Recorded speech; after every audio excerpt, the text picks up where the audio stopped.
సరే, big boss నామినేషన్లు, ఆ మాజీ కంటెస్టెంట్ల రీ ఎంట్రీ, దాని గురించిన ముఖ్యాంశాలు ఇప్పుడు చూద్దాం. అంటే బిగ్ బాస్ సీజన్ 9లో 8వ వారం కదా, ఎలిమినేట్ అయిన వాళ్లు మళ్లీ హౌజ్లోకి రావటమే కాదు, ఏకంగా నామినేషన్ పవర్ కూడా వాళ్లకే ఇచ్చేసరికి హౌజ్లో సీన్ మొత్తం మారిపోయిందన్నమాట. అసలేం జరిగిందో ఆ కీలకమైన పాయింట్స్ చూద్దాం. ఈ సీజన్లో అస్సలు ఊహించని ట్విస్ట్ ఇచ్చారు బిగ్ బాస్. అదేంటంటే ఎలిమినేట్ అయిన నలుగురిని ప్రియా, మర్యాద మనీష్, ఫ్లోరా షైనీ, దమ్ము శ్రీజ మళ్లీ హౌజ్లోకి పంపించారు. అంతేకాదు, వాళ్లకే నామినేషన్ చేసే అధికారం ఇచ్చారు. భలే ప్లాన్ కదా. ఈ కొత్త పవర్తో నామినేషన్ల ప్రక్రియలో పెద్ద రచ్చే నడిచింది. ముఖ్యంగా శ్రీజకి, మాధురికి మధ్య భీకరమైన వాగ్వాదం జరిగింది.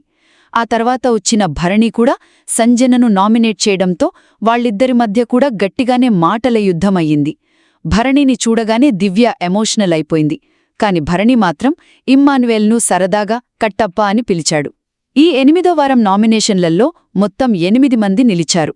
వాళ్ళెవరంటే కళ్యాణ్, రాము, డీమన్ పవన్, గౌరవ్, సంజన, తనూజ, మాధురి, ఇంకా రీతూ చౌధరి.